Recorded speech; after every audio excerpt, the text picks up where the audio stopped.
이런 질문을 한번 던져봐야 합니다. 중증만 보장이 된다면 그보다 덜 아픈 나는 어떻게 될까? 그럼 두 번째 질문을 한번 던져보겠습니다. 중증 환자로 지원 대상이 되어도 보험 걱정은 정말 없어지는 걸까요? 보험 광고는 생명보험 광고 심의 기준을 준수하였으며 유효기간은 심의일부터 1년입니다. 여러분 축하드립니다. 이제 간병비 걱정 끝났습니다. 정부가 직접 간병인을 지원해 준다는 소식 다들 들으셨죠? 간병비를 급여화해서 70%는 지원을 해준다라는 건데요. 그런데 참 이상합니다. 이런 좋은 소식이 들려온 뒤로 오히려 저희 채널의 간병인 보험 영상은 조회수가 거의 30만 회로 큰 폭으로 증가하고 있고요. 간병인 보험 지금이라도 들어야 하나요? 라는 문의가 더 늘어나고 있는데요. 아마도 많은 분들이 정부가 도와준다고는 하는데 과연 100% 안심할 수 있을까 하는 불안감을 본능적으로 느끼시는 것 같습니다. 그래서 바쁜 분들을 대신해서 저희가 팩트체크 해봤습니다. 30여 개 보험사의 간병인 보험을 실제로 뜯어보며 분석해온 11년차 전문팀의 모든 역량과 경험을 동원했습니다. 이번에 나온 간병인 급여와 공식 자료도 수박 겉핥기식이 아니라 행간에 숨은 조건과 예외까지 끝까지 체크를 해봤는데요. 자, 간병인 보험 이제 정말 가입할 필요가 없어지는 걸까요? 오늘 저랑 같이 결론 지으시죠.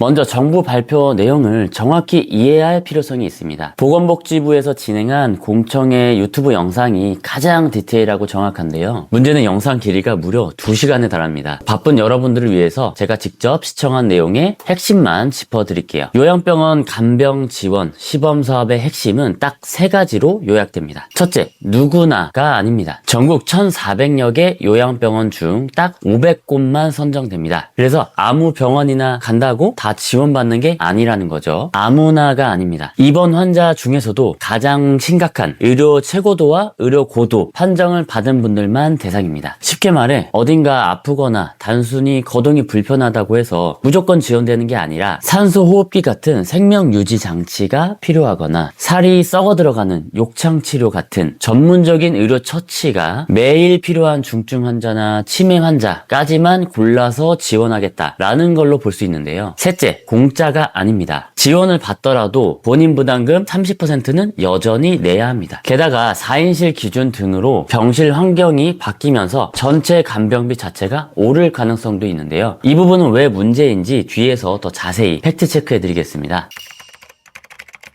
자, 여기서 우리는 이런 질문을 한번 던져봐야 합니다. 중증만 보장이 된다면 그보다 덜 아픈 나는 어떻게 될까? 이 질문에 대한 답은 저희 고객님의 실제 사례를 보면 명확합니다. 이분은 무릎 관절증과 심한 허리 통증 같은 만성 질환으로 요양병원에서만 무려 263일을 입원하셨습니다. 큰 수술이 필요한 위급한 상황은 아니었지만 거동이 불편해서 누군가의 도움 없이는 생활이 불가능했던 거죠. 하지만 정부 기준에서는 고도 환자 이상의 중증이 아니기 때문에 지원 대상에 해당되지가 않습니다. 결국 이런 경우는 간병비 오롯이 내 몫이 되는 거죠. 만약 이분이 하루 6만 원씩 나오는 간병인 보험 요양병원 특약에 가입해 두셨다면 어땠을까요? 263일 곱하기 6만 원, 약 1,578만 원을 보험금으로 받으셨을 겁니다. 그럼 두 번째 질문을 한번 던져보겠습니다. 중증 환자로 지원 대상이 되어도 보험 걱정은 정말 없어지는 걸까요? 기사를 보면 정부는 간병 서비스의 질을 높이겠다며 기존 6인실 위주의 병실을 4인실로 바꾸도록 유도하고 있습니다. 이게 퀄리티가 좋아지고 쾌적해지는 건 좋지만 문제는 비용이 올라갈 수 있습니다. 지금까지는 요양병원 6인실에서 쓰던 공동 간병 시스템을 생각해보세요. 제 고객분의 경우는 환자 6명을 간병인 1명이 돌보니까 비용이 n분의 1로 줄어들어서 한 달에 50에서 60만 원 정도만 내면 됐었다고 하더라고요. 그런데 4인실로 바뀌고 간병인 인력 기준이 좀 더 강화가 된다면 서비스의 질은 높아지겠지만 총 비용, 전체 간병 비용 자체는 올라가겠죠. 이 올라간 비용 대비해서 70%를 지원을 해준다면 애초에 전체 간병 비용이 커지게 되기 때문에 내가 내야 할 나머지 30%의 금액도 결코 만만치 않을 수 있다라는 거죠. 결국 지원을 받으나 안 받으나 내 주머니에서 나가는 돈은 비슷하다는 말이 나오는 이유죠. 자, 그런데 자기 부담금 이 30% 용어 어디서 많이 본 것 같지 않으세요? 바로 실손의료보험과 너무 비슷하다는 생각이 들었는데요. 국민건강보험에서 병원비 지원해 준다고 해서 우리가 실손보험을 해지하나요? 아니죠. 건강보험이 커버 못하는 비급여 항목이나 자기 부담금 때문에 실손보험을 꼭 챙기듯이 간병인 보험도 정부 지원의 빈틈을 메우기 위한 필수 에어백인 셈입니다. 그리고 요즘에 4세대, 5세대 실손 보상 기준을 보면 자기 부담금이 20에서 30%는 항상 발생하는 것도 문제가 될 수 있고요. 자, 그럼 이번에는 더 명확한 근거를 보여드리기 위해서 실제 상황에 적용해서 제가 계산기를 두드려 봤습니다. 간병지옥이라는 제목의 기사에 따르면 뇌졸중으로 쓰러진 어머니를 요양재활병원에 모신 A씨도 간병비로 허리가 휘고 있다. 건강보험 혜택을 받고도 수술, 재활치료비에 1,000만 원 넘게 들었고 2년째 요양병원에 월 350만 원을 내고 있다. 이 사연자의 가족분들이 받아들게 될 청구서를 한번 계산해 봤는데요. 치료비 1,000만 원, 그리고 간병비 월 350만 원씩 24개월 계산해 보니까 8,400만 원을 전액 본인 부담해야 되는 거죠. 근데 이 돈을 정부 지원이 돼서 70%를 받을 수 있다라면 8,400만 원의 30%만 부담하면 되니까 2,520만 원은 그래도 부담을 해야 되는 거죠. 부담이 크게 줄기는 했지만 치료비까지 합쳐보면 3,000만 원이 넘습니다. 여전히 현금으로 감당하기 쉽지 않은 금액이죠. 그런데 이분이 만약 미리 준비해둔 A사의 365일 보장 플랜이 가입돼 있었다면 상황은 완전히 달라집니다. 요양병원 간병인 사용일당 1일 6만 원씩 나오는 기준으로 2년 동안 받게 되면 4,380만 원을 별도로 받을 수 있는 거죠. 결과적으로 수천만 원에 달하는 이 간병비 폭탄을 이 보험금으로 대부분 방어할 수 있게 됩니다. 자, 내용을 정리해 보겠습니다. 정부 지원은 최소한의 안전장치고 간병인 보험은 정부 지원이 커버하지 못하는 부분을 메꾸는 보험이다 라고 생각하시면 되겠습니다.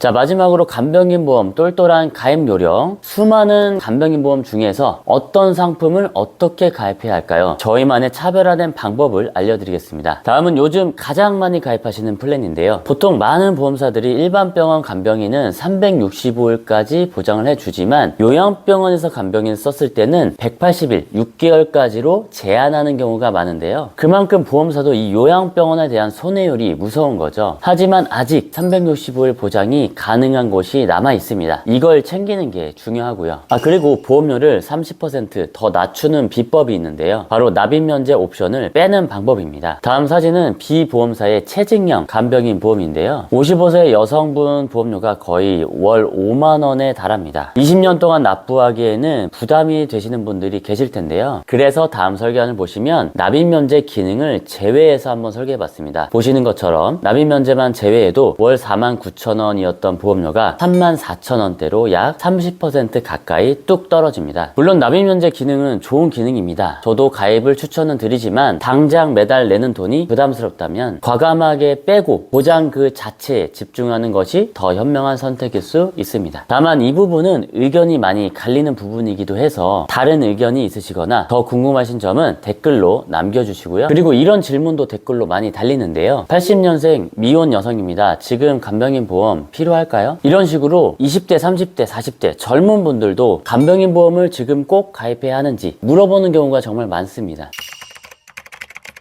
결론을 말씀드리면 20대부터 40대 분들에게는 체증형 간병인 보험을 추천합니다. 잘 생각해보세요. 이 나이대 분들에게 간병인 보험이 정말로 필요해지는 시점은 언제일까요? 아마도 20년, 30년 뒤인 60대, 70대 이후일 확률이 높겠죠. 그런데 그때 가서 물가가 오르면 간병비도 당연히 오르지 않을까요? 딱 거기에 맞춰서 출시된 체증형 간병인 보험은 시간이 지날수록 보장 금액이 쑥쑥 커지는 구조인데요. 지금 가입해두면 20년 뒤에는 보장 금액이 2배로 늘어납니다. 일반 병원은 20만 원 이상, 요양병원은 10만 원까지 올라가는 거죠. 젊을 때 가입하니 보험료는 저렴한데 나중에 받을 돈은 인플레이션 방어가 되는 거죠. 다만 아쉬운 점은 체증형 보험은 365일 보장이 되지는 않고 80일 한도입니다. 정리하면 본인의 나이에 맞는 최적의 상품을 선택하시면 되는 겁니다.